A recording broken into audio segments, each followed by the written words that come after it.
Presidente. Começo por cumprimentar, em nome do Grupo Parlamentar do PCP, o Sr. Presidente do Instituto de Seguros de Portugal, Dr. José Almassa. E a primeira questão que lhe queria colocar logo à cabeça é a seguinte: se considera que uma empresa, sociedade anónima, com capital social de 50 mil euros e apenas um trabalhador, tem condições para exercer atividade seguradora em Portugal, respondendo por 30% da cota de mercado? E coloco-lhe esta questão porquê? Porque recentemente o Instituto de Seguros de Portugal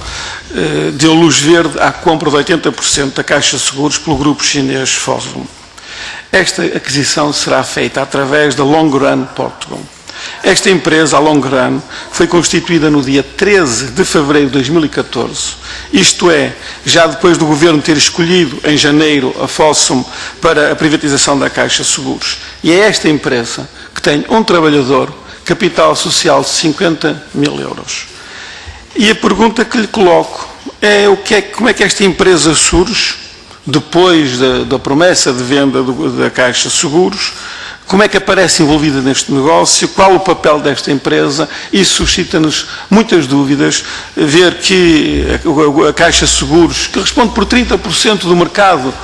nacional, vai ser adquirida diretamente por uma empresa, esta Long Run Portugal, que tem apenas um trabalhador, um capital social de 50 mil euros, e não entendemos o papel desta empresa aqui no meio disto tudo, e era este esclarecimento que lhe queríamos colocar, pedir, até porque, como disse logo no início, o Instituto de Seguros de Portugal deu luz verde a esta compra de 80% da Caixa de Seguros por este grupo chinês, que vai efetuar essa compra através desta empresa criada muito recentemente. E, portanto, há aqui uma grande opacidade e gostaríamos que isto fosse esclarecido cabalmente, esta questão. Uma segunda questão que lhe queria colocar, Sr. Presidente, tem a ver com a violação da lei de concorrência pelas companhias de seguros e por agências de assistência em viagem, que são propriedade das companhias de seguro,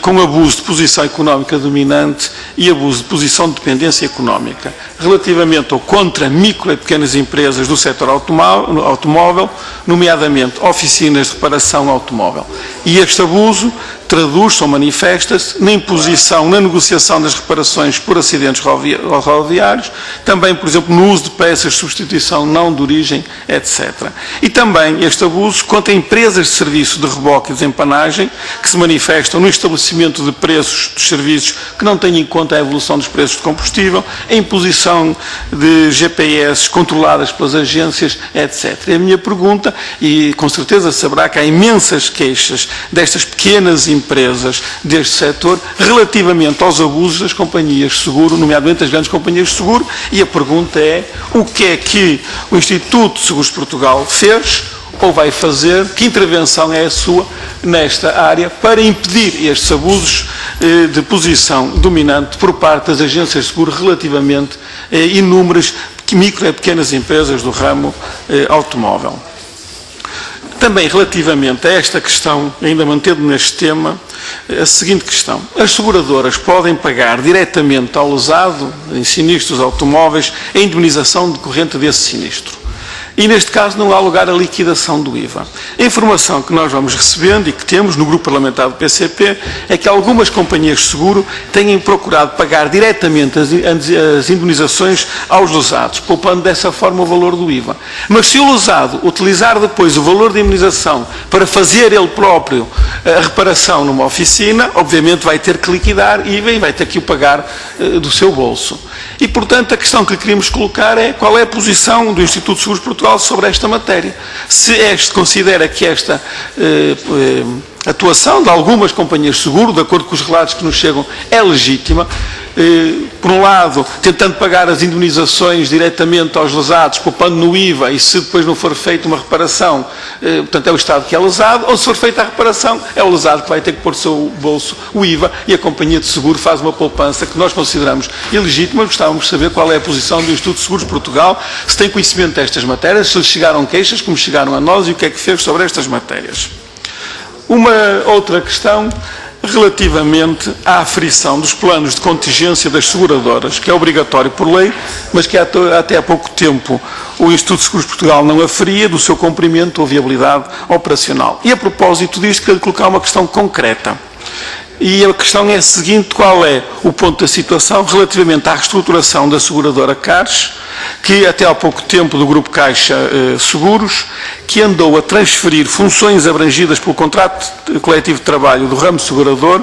para o call center de Évora, através de um esquema que passava por apelidar o tal call center de plano de contingência e que na prática implica que os trabalhadores prestam serviço ou exercem funções no ramo de seguros não estão abrangidas pelas obrigações e deveres profissionais inseridos na Convenção Coletiva do ramo segurador. Portanto, a pergunta geral relativamente aos planos de contingência, como é que tem sido aferida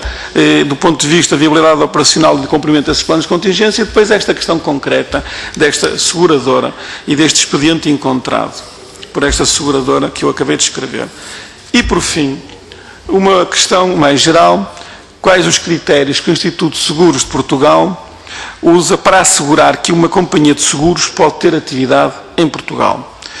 E a este propósito se confirma a informação que foi chegando ao grupo parlamentar do PCP,